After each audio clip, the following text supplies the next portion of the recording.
бахшта ба 30 солагии истиқлолияти давлатии ҷумҳурияи Тоҷикистон дар ҷамоати деҳоти Сомони шаҳри Ҳисор 138 адад иншооти таъйиноташон гуногун ба нақша гирифта шуда, то имрӯз 87 он аз ҷумла майдончаҳои варзишӣ, дӯконҳои хизматии маишӣ аз ҷониби соҳибкорони ватандӯсту ободкори маҳаллӣ мавриди баҳрабардорӣ қарор гирифт. айни ҳол корҳои сохтмонӣ, бунгоҳи тиббӣ, кошонаи ҳусн, сартарошхона, майдончаҳои варзишӣ, корхонаҳои хурди истеҳсолӣ ва синфхонаҳои иловагӣ дар ҳамаи деҳаҳои ҷамоати деҳоти Сомони шаҳри Ҳисор аз ҷониби соҳибкорони маҳаллӣ муташаккилона ҷараён дорад.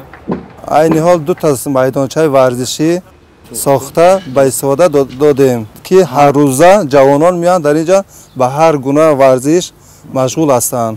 мо боз дута майдончаи зимистона моҳи сентябр 30 солагии истиқлолияти ҷумҳурии Тоҷикистон ба истифода бурда мешавад.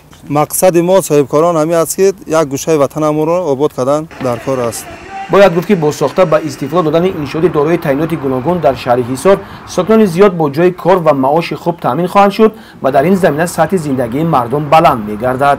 бахшида ба ҷашни истиқлолияти давлатии ҷумҳурии Тоҷикистон ба Кумитаи замини шаҳри Ҳисор аз тарафи шаҳрвандон ва соҳибкороне, ки дар шаҳри Ҳисор кор ва фаъолият доранд, ба Кумитаи дораи замини Ҳисор 317 муроҷиати шаҳрвандон мактуб ва арзаҳо ворид гардидааст. аз 317 муроҷиати шаҳрвандон мо 205 адади онро ба рӯи қарори раиси шаҳр ба ҳисоби заминсозӣ, парвандаҳои заминсозӣ омода карда шуда ва пешниҳод ба қарори раиси шаҳр омода карда пешниҳод кардем. аз нисбати 105 ададе, ки аз ҳисоби заминҳои кишоварзӣ муроҷиат карданд, тибқи салоҳияти ҳукумати ҷумҳурии Тоҷикистон ҳастад. се намуди заминҳои кишоварзӣ ҳастанд: заминҳои корамил алмии обӣ ва заминҳои чарогоҳ.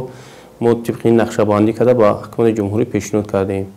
аз тарафи ҷашни 30 солагии солиҳати давлатии ҷумҳурии Тоҷикистон чӣ сохтмонҳое, ки чӣ иншоотҳое, ки аз тарафи Кумитаи дораи замини шаҳри Ҳисор фаъолият доранд, тааллуқ доранд, мо нисбати инҳо корҳои фаҳмондагӣ ва ёрдамӣ ва ҳуҷҷатгузорӣ карда истодаем. аз шӯъбаи меъмории назди мақомоти иҷроияи ҳокимияти давлатии шаҳри Ҳисор иттилоъ медиҳанд, то имрӯз аз наздик 1000 иншооти таъйиноти гуногун, ки бахшта ба 30 солагии истиқлолияти давлатии ҷумҳурии Тоҷикистон ба нақша гирифта шуда, зиёда аз 700 он ба истифода дода шудааст. бахшида ба сазовор ҷашн гирифтани 30 солагии истиқлолияти давлатии ҷумҳурии Тоҷикистон дар шаҳри Ҳисор бунёд аз навсозӣ наздики 1000 иншооти таъйиноташон гуногун ба нақша гирифта шуда марҳила ба марҳила супорида шуд. кормандони корхонаи давлатии фаръӣ ба қайдгирии молу мулки ғайриманқул дар ин самт саҳми беандоза дошта, сари вақт ҳуҷҷатҳои пешниҳоднамаи соҳибкорон ё ин ки шаҳрвандонро дар муҳлати муайян омода намуда истодааст. аз рӯи маълумотҳо то ба имрӯз 537 нафар соҳиби ҳуқуқи истифодаи замин гаштанд. кормандони мо кӯшиш менамоянд корро дар ин самт ҷонок намуда барои сазовор пешвоз гирифтани 30 солагии истиқлолияти ҷумҳурии Тоҷикистон саҳмгузор бошанд.